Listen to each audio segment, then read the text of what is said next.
Shalom bien-aimés dans le Seigneur. Dieu nous renouvelle encore sa grâce pour que nous continuions avec cette thématique très importante, sinon très importante et vraiment très importante pour la vie de tout enfant de Dieu, pour la vie de tout chrétien, assoiffé de vivre de belles choses avec Dieu, assoiffé de faire de plus grandes choses avec Dieu,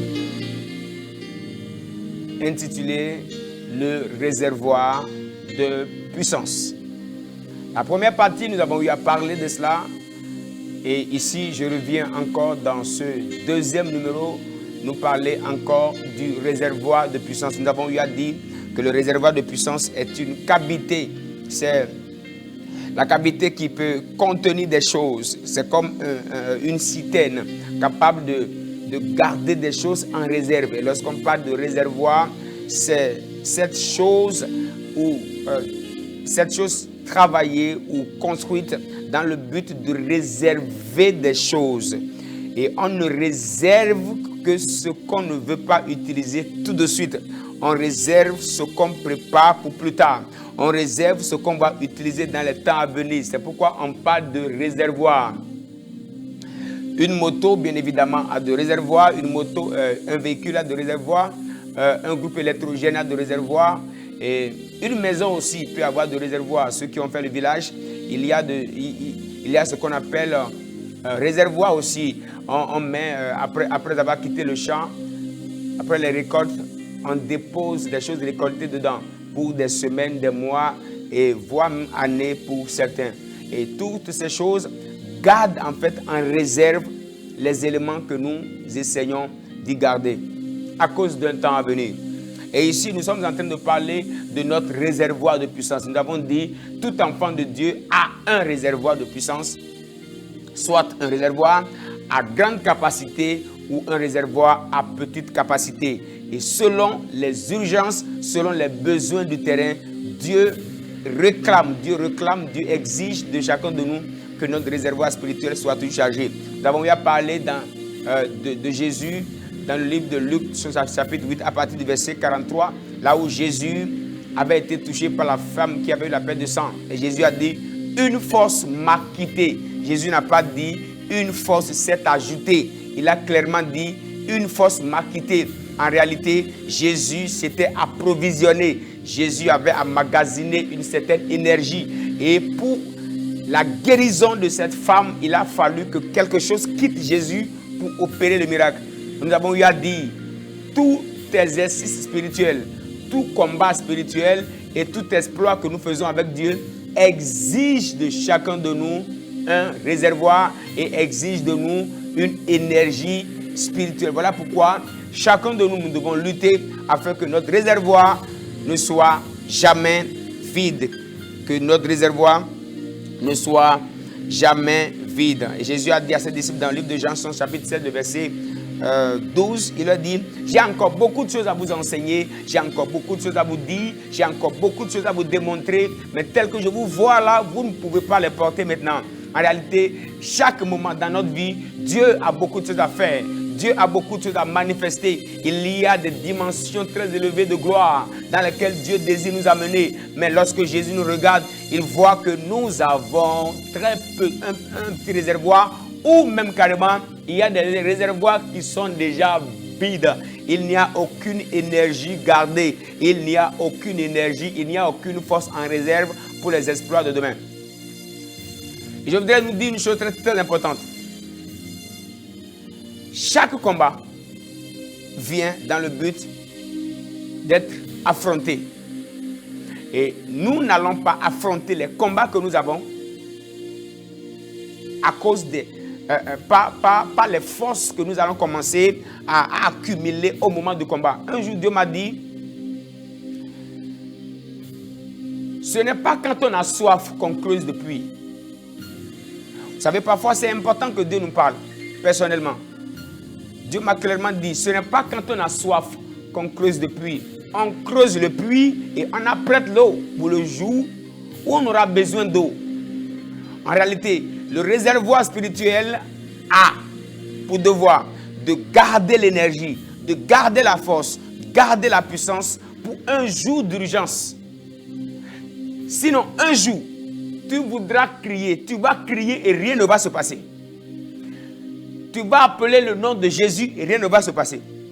Ce n'est pas que le nom de Jésus est faible. Et comme nous l'avions dit dans le numéro précédent, le nom de Jésus répond toujours à la capacité spirituelle que nous avons gardée en nous. Si le réservoir est vide, tu vas appeler le nom de Jésus et tu ne verras rien. Voilà pourquoi il y a certains qui préconisent que toutes ces personnes qui manifestent la puissance de Dieu ont mis la main dans la magie, ont fait de gris-gris. Moi, je ne crois pas en ces choses. Je crois en un Dieu puissant, capable de faire de grandes choses. Ce n'est pas parce que l'énergie que tu as n'a pas pu régler un problème et quelqu'un d'autre l'a réglé qu'il faut essayer de protéger sa tête en insultant les autres. Ça, c'est de la bassesse spirituelle.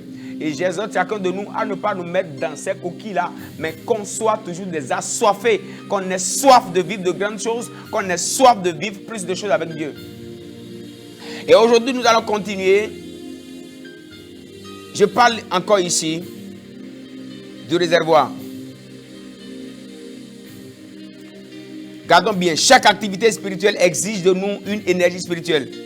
Et la puissance est comme de l'électricité. La puissance de Dieu est comme de l'électricité.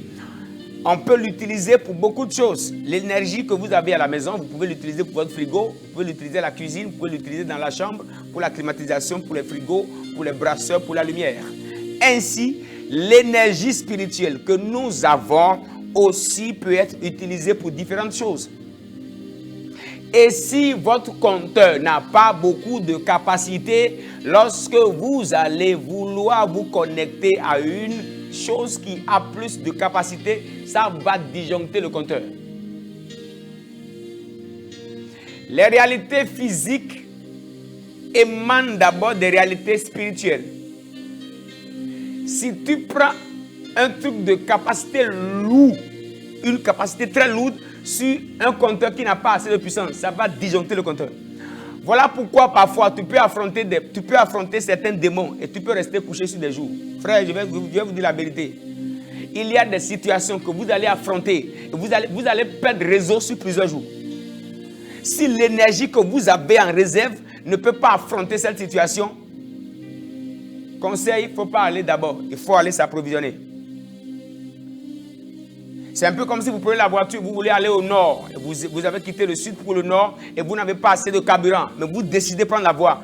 Vous allez connaître de panne sèche.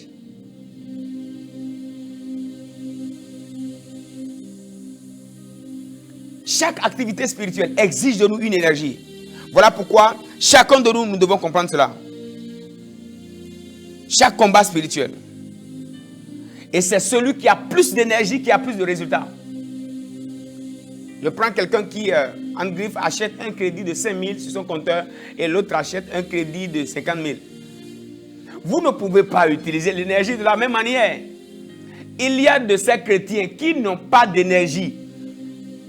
Il y a de ces hommes de Dieu, de ces serviteurs de Dieu qui n'ont pas d'énergie. Et qui n'ont pas assez de résultats. Les résultats que nous avons émanent d'abord du réservoir que nous avons. Et de l'énergie que nous avons en réserve.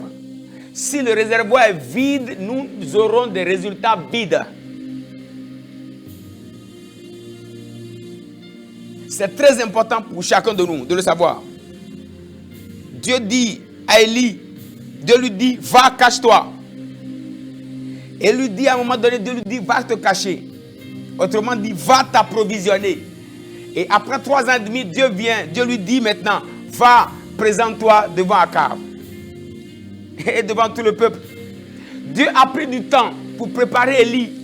Élie s'est retiré pour aller se recharger. Voilà pourquoi nous avons vu, lorsqu'Élie vient maintenant sur la scène, Élie manifeste une dimension de gloire qu'il n'avait manifestée depuis qu'il a été prophète. Il n'a jamais manifesté une telle dimension de gloire. Pourquoi? Parce qu'il a eu d'abord le temps de se retirer. Dieu lui a dit, va et cache-toi. Tout enfant de Dieu qui n'a pas de va et cache-toi et qui voudra avoir de va et montre-toi, va tomber au combat. Devant le combat, on va tomber. Devant le combat, on va tomber. Devant le combat, nous allons tomber. Il y a des réalités spirituelles qui exigent de nous assez d'énergie. Il y a des réalités spirituelles qui exigent de toi un autre niveau de puissance. Un autre niveau de puissance. Il y a des problèmes que tu as qui exigent de toi plus de prière, plus de choses. Et tu ne peux pas les affronter avec ton petit niveau de prière là. Il te faut aller changer le niveau. Il faut que tu montes le niveau. Je me rappelle, il y a quelques années, on m'a mené certains cas. Et pour être honnête, je n'arrivais à rien faire. À un moment donné, j'avais comme impression que, bon, je disais seulement Dieu est souverain. Il y a des malades parfois que nous consolons. Pourquoi? Parce que notre réservoir n'est pas en mesure d'affronter ces maladies. Il y a des démons d'un certain niveau. Ceux qui savent de quoi je parle peuvent savoir de quoi je parle. Il y a des dimensions de possession démoniaque qui exigent un autre niveau de spiritualité. Si vous n'avez jamais affronté ça, vous allez dire que ça n'existe pas. Mais ce n'est pas parce que tu n'as pas encore fait la découverte de quelque chose que la chose n'existe pas. J'ai essayé de chasser des démons sur plusieurs jours, plusieurs semaines. Un jour, je priais quand la voix m'a dit clairement, l'Esprit de Dieu m'a dit, Blaise, monte le niveau. Si tu ne montes pas le niveau ici, maintenant, tu ne pourras pas t'en sortir. Ça, c'est venu clairement dans mon esprit. Et là, j'ai commencé à travailler pour monter le niveau, pour voir plus de résultats, pour voir plus de choses, pour voir Dieu faire plus de choses. C'est de là que j'ai commencé à vivre de nouvelles choses avec Dieu. Je voudrais nous dire, si nous ne vivons rien de nouveau, c'est parce que nous n'avons encore rien fait de nouveau. Si tu ne vis rien d'extraordinaire, c'est parce que tu n'as encore rien fait d'extraordinaire. Décide de vivre les nouvelles choses. Et les nouvelles choses vont t'exiger une nouvelle vie, une nouvelle discipline, une nouvelle prière, une nouvelle manière de vivre ta vie chrétienne. Et c'est là que tu commenceras à vivre une nouvelle chose. Sinon, tu vivras une vie chrétienne faible, une vie chrétienne fade, une vie chrétienne éteinte. Tu vivras comme une fourmi, alors que celui qui est en toi est très grand. Le prochain numéro que nous aurons maintenant, je vais commencer maintenant à nous parler de comment recharger son réservoir de puissance. Comment élargir son réservoir de puissance. Ce que Dieu m'a enseigné, je vais partager cela avec quelques personnes qui seront prêtes pour m'écouter. Que Dieu nous bénisse, que Dieu nous bénisse, que Dieu nous bénisse. Je voudrais prier avec celui-là qui est connecté au son de ma voix et qui a soif de faire plus de choses avec Dieu, qui a soif de voir Dieu manifeste. Il y a des problèmes qui t'accablent, qui t'empêchent de bouger. Il y a des situations devant lesquelles tu pries mais ça ne bouge pas, tu pries mais ça ne bouge pas. Ça exige plus de toi. Et il y a parfois certaines situations qui n'exigent pas plus de toi, mais qui viennent exiger tout de toi. Seigneur, je lève mes mains vers ton trône en faveur de ma vie d'abord et de la vie de celui qui, à l'ouïe de cette parole, se reconnaît comme étant une personne assoiffée de faire plus de choses, assoiffée de vivre plus de choses, assoiffée de te voir faire plus de choses. Seigneur, dans le nom de Jésus, donne-nous la force d'aller plus loin.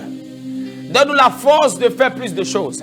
Donne-nous la force de vivre plus de choses. Donne-nous la force d'aller plus loin. Donne-nous la force de faire plus d'exploits. Donne-nous la force d'avoir plus de résultats. Donne-nous la force, Seigneur. Donne-nous la force. Donne-nous la force. Ouvre nos yeux sur quoi faire. Ouvre nos yeux. Réveille notre esprit sur les choses importantes à connaître afin que nous quittions le niveau plus bas de spiritualité et que nous commencions à naviguer dans les sphères, dans les hauteurs les plus élevées, que nous commencions à voir combien le nom de Jésus est puissant, combien le nom de Jésus est glorieux, que le nom de Jésus devienne un nom aimé de tous, accepté de tous, validé de tous. Oh Dieu, que ceux qui ont rejeté le nom commencent à poursuivre ce nom à cause des signes, des prodiges et des miracles, à cause des délices que tu commenceras à manifester par le nom de Jésus.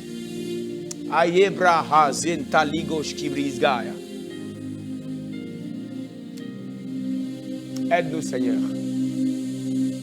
Donne-nous la force d'aller plus loin avec toi. Donne-nous la force de faire plus de choses.